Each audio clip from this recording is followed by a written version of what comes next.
The unstoppable mindset of Caitlin Clark, what separates good players from legends, is not talent. It's not work ethic. It's something far more dangerous. And Caitlin Clark just pulled back the curtain on exactly what that is in a revealing conversation that's mostly flown under the radar. Clark opened up about the mindset that turned her into one of the most dominant forces college basketball has ever seen. What she said should terrify every opponent she'll face for the rest of her career. Because this isn't about skill development or training regimens. It's about something you can't coach, can't teach, and can't stop. When asked how she maintains her legendary performances, like that unforgettable 41-point explosion against Louisville after posting 22 points and 8 assists by halftime, Clark's answer was chilling in its simplicity. Nothing was stopping me at the end of the day. If we were going to win, that was just what was going to happen. Not, I tried my best. Not, I gave it everything I had. Nothing was stopping me. That's not confidence. That's certainty. And if you've been following this league closely, you already know that same mentality is beginning to surface in Indianapolis. If you're someone who cares about understanding what truly drives greatness, not just watching highlights, this is a story for you. Because Clark's dominance isn't just physical or technical, it's psychological. And its roots go deeper than most people realize. The fire that built her, Caitlin Clark, grew up in a home where sports weren't just something you did, they were part of who you were. Her dad played both basketball and baseball in college. Her mom's entire family competed. But here's the fascinating part. Her dad, despite being a former athlete and high school football coach, is described by everyone who meets him as calm, composed, and easygoing. So, where does Caitlin's fire come from? Her mom. Clark doesn't hesitate when she talks about it. My mom is definitely the feisty, super competitive one. People who sit next to her at games always say, man, she's so into it. That relentless energy, that refusal to accept anything less than victory, that's the DNA Caitlin inherited. Combine natural talent with that kind of internal fire, and you get something rare, something unstoppable that IT showed early. Both of Caitlin's brothers played basketball in high school, defensive specialists, full-court press guys, gritty stoppers. The complete opposite of Caitlin's offensive brilliance. And here's the story that says it all. When people ask her brothers if they can beat her one-on-one, they always say yes. But as Caitlin says with a knowing smile, they know deep down that's not true. Think about that. These are athletes who built their entire identity around defense, whose job was to stop people. And even they know they can't stop their sister. That's not trash talk. That's reality. It was forged in countless backyard battles that shaped the killer instinct we all saw at Iowa. Her dad's influence matters too. As a coach, he helped refine her shooting form when she was little, even when she wanted to tweak it herself. That technical foundation, combined with her mom's competitive drive, created the perfect storm. Technical precision fused with a total refusal to lose. The loss that lit the fire for most of Caitlin's Iowa career. Winning was a norm. Big Ten titles, tournament championships, dominant runs. They were so good that adversity rarely entered the picture. Until it did, her sophomore year at home came to create an upset, the kind of loss that breaks some teams and defines others. Clark remembers it clearly. I feel like that was a fire we needed to accomplish what we wanted to accomplish. That loss changed everything. Iowa didn't just come back better. They came back unstoppable. And Clark's reflections confirm what we all suspected. That disappointment didn't create doubt. It erased it. The zone no one can touch back to that Louisville game. 22 points and 8 assists at halftime. Up only 5. Most players would coast the rest of the way. Not Clark.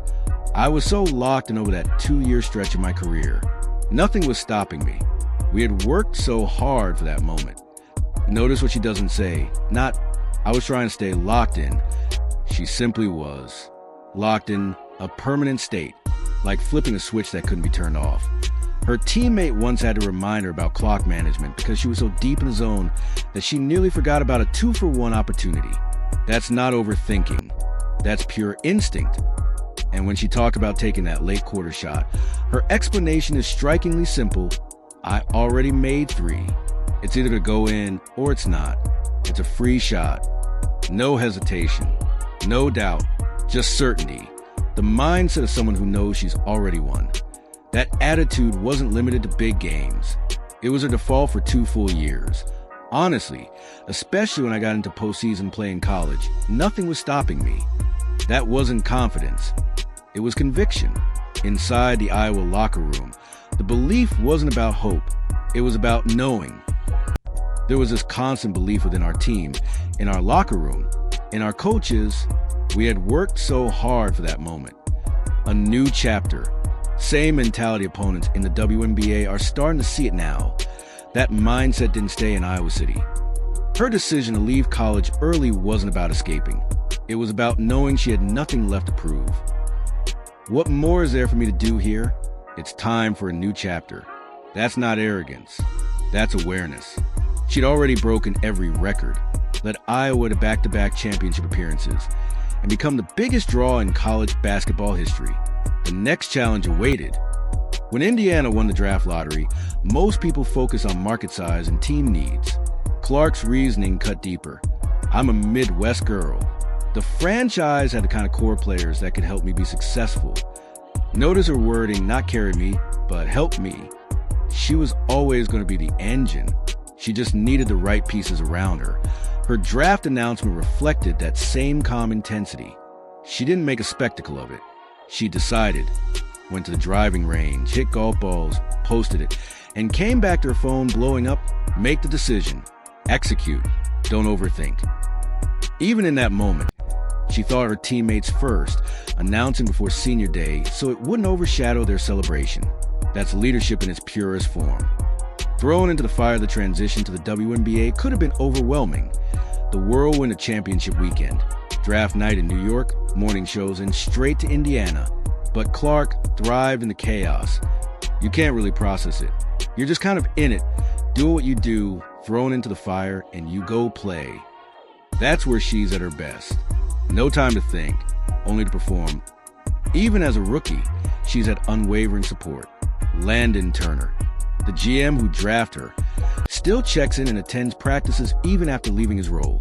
Her teammates, Lexi, Abby, and others, embrace her immediately, understanding her game and feeding off her energy. That Clark style has always been about elevating those around her. She thrives with teammates who can match her drive and rhythm. The test of stillness. Now comes a question that hovers over her current chapter, the injury. How you sustain that unstoppable mentality when your body won't let you compete. Clark admits those extra hours when you're injured are really the hardest part. For someone whose entire identity is built on competing and dominating, forced patience tests everything. But this isn't breaking her.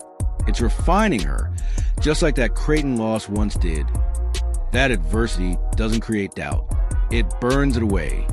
You can already see it in her limited minutes this season. The game looks slower for her now, not because she's lost a step, but because she's seeing it differently. Forced rest creates mental clarity, and when that clarity meets health, evolution happens. The storm ahead, that nothing was stopping me mentality, doesn't turn off. It's the same wiring that made her unstoppable at Iowa, and it's going to find her professional prime. She's not learning how to compete at this level. She's learning how to impose her will within a new system. And once her body fully heals and her understanding of pro spacing and rotations catches up to her instincts, the WNBA will see the same unstoppable force that rewrote college basketball history. The real question isn't how she stays patient. It's what happens when that patience ends, when the fire her mom passed down and the precision her dad built are unleashed at full strength. This is just the beginning of the Caitlin Clark professional era. And if her own words tell us anything, it's that the same mindset that made her unstoppable at Iowa is about to reshape an entire league.